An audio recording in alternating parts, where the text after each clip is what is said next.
गंदगी मुक्त भारत 8 से 15 अगस्त 2020। श्रोताओ, ये एक अभियान चल रहा है गंदगी मुक्त भारत, जो कि 8 से 15 अगस्त 2020 तक जारी रहेगा। जैसा कि हम सब जानते हैं कि हमारे देश में आए दिनों बहुत सारी प्रतियोगिताएं आयोजित की जाती हैं। उन्हीं में से एक प्रतियोगिता जो कि इस समय कोरोना काल में भी आयोजित की जा रही है, जिसका नाम है गंदगी मुक्त भारत।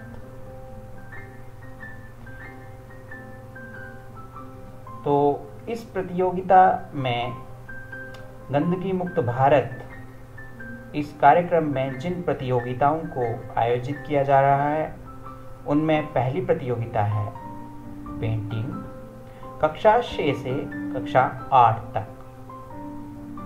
दूसरी प्रतियोगिता है निबंध लेखन, एसे राइटिंग, जो कक्षा 9 से लेके कक्षा 12 तक के बच्चों के बीच में आयोजित की जा रही है।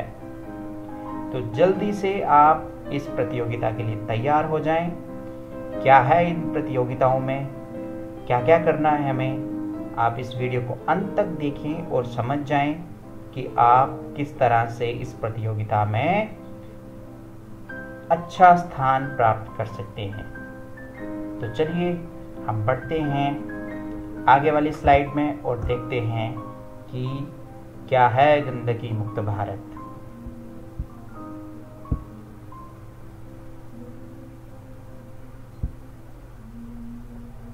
तो बच्चों, जैसा कि मैंने बताया, पहली प्रतियोगिता है पेंटिंग, जो कि कक्षा 6 से लेके कक्षा 8 तक आयोजित की जा रही है, जिसमें कक्षा 1 से 5 तक के बच्चे भाग नहीं ले रहे हैं और ना ही कक्षा 9 से लेके आगे आने वाली कक्षाओं के बच्चे।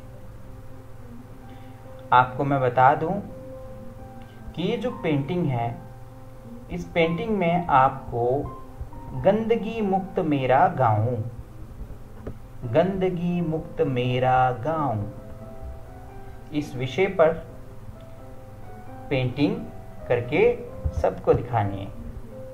गंदगी मुक्त मेरा गांव, आपने एक पेंटिंग बनानी है, वो आपने इस विषय पर बनानी है। ये थीम है, ये टॉपिक है। इस टॉपिक पे आपने एक सुंदर सी पेंटिंग बनानी है। पेंटिंग बनाने के बाद आपने उसे क्या करना है, मैं बताता रहूँगा आपको, अंत तक सुनते रहना आप। फिर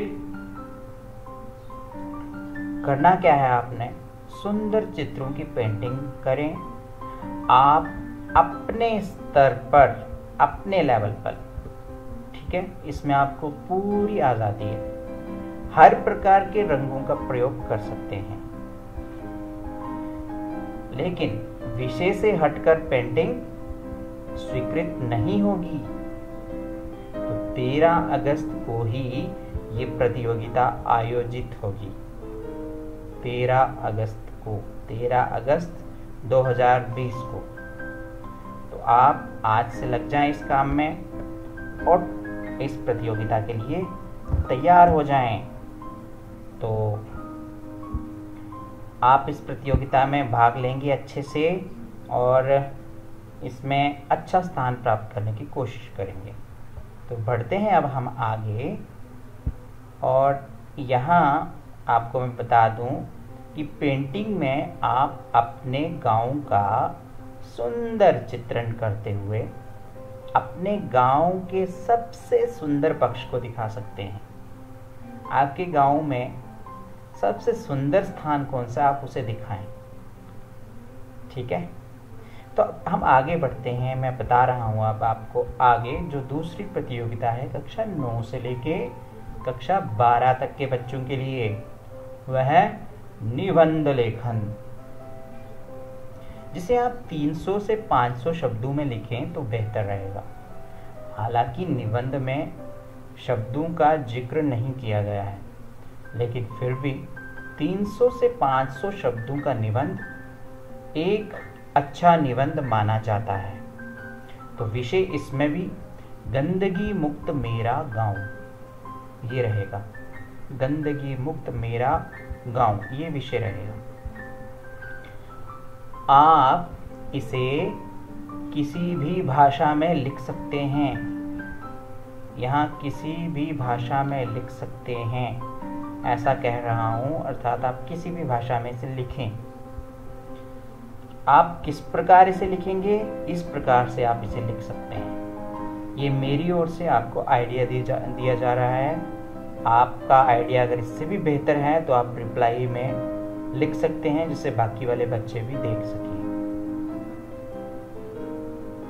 सबसे पहले आप उस निबंध की भूमिका जिसे हम परिचय कहते हैं वो देंगे,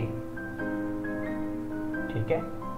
फिर दूसरा बिंदु जो है ख, उसमें आप उसकी प्रस्तावना, प्रेजेंटेशन, प्रस्तुतिकरण जिसे हम कहते हैं वो दिखाएंगे।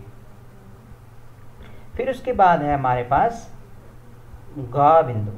इसमें आप गांव का पूर्व का इतिहास, यानी कि गांव के पहले का इतिहास यहाँ पर आप बता सकते हैं।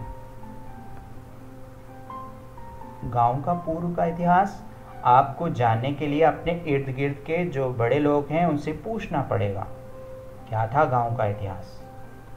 तो अब आगे कौन कौन से बिंदु हैं वो बताता हूं आपको। आप ऐसे जो हैं आप पहले अपनी कक्षाओं में लिखते आ रहे हैं, तो अब आगे आपको बिंदु बताने जा रहा हूं कि अब आगे आपका कौन सा बिंदु हो सकता है।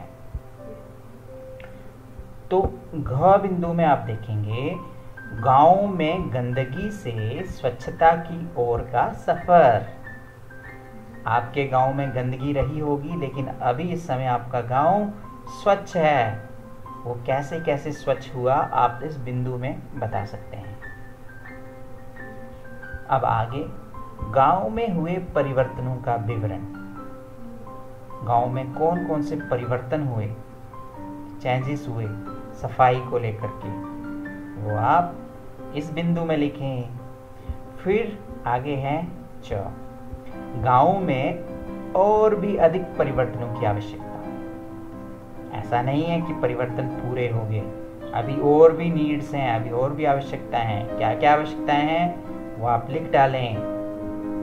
इस तरह से ये जो बिंदु मैंने आपको बताए, इन बिंदुओं के अलावा आपके पास और भी बिंदु हो सकते हैं, जैसे कि गांव के सुंदर स्वरूप का श्रेय। गांव का जो इतना प्यारा रूप हो गया, इसका क्रेडिट आप किसको देना चाहते हैं, अपने आप को या किसी एक व्यक्ति विशेष ने इस गांव को ऐसा सुंदर बना दिया। अब आगे बढ़ेंगे ज, देश में अपने गांव को पहचान देने के लिए अपनाए गए कदम। आप अपने गांव को पूरे देश में मशहूर कर रहे हैं, और उसके लिए आप कौन कौन से कदम उठा रहे हैं। तो इस तरह से अब हम पढ़ते हैं आगे, और अंत में हम लिखेंगे इस निबंध का उपसंहार, जिसको हम कंक्लूजन कहते हैं। तो लिख डालें इसका उपसंहार। और इसी तरह से अब हम आपको बताते हैं कि ये दोनों प्रतियोगिताएं दिनांक 13 अगस्त 2020 को आयोजित होंगी। इससे पहले आप तैयारी कर लें और अपने विद्यालय से संपर्क करके अपने नाम को बता दें। अपने नाम को बता दें कि सर हम इस प्रतियोगिता में भाग ले रहे हैं, या आप नीचे रिप्लाई सेक्शन में भी अपना नाम पता लिख सकते हैं। प्रतियोगिताओं में प्रथम आने वाले छात्र को 2 अक्टूबर 2020 राष्ट्रीय स्तर पर प्रतिभागी होने का अवसर प्राप्त होगा। तो ये थी हमारी प्रतियोगिता का विवरण। आप इसमें भाग लें और अपना जो स्थान है वो सुनिश्चित करें। उम्मीद है कि आपको ये वीडियो अच्छी लगी होगी। आप इस वीडियो को, इस चैनल को सब्सक्राइब करें, बच्चों के साथ शेयर करें और वीडियो अच्छी लगी है तो लाइक करें और रिप्लाई में जाकर के अपना एक बहुमूल्य कमेंट करें। धन्यवाद। जय हिंद, जय भारत।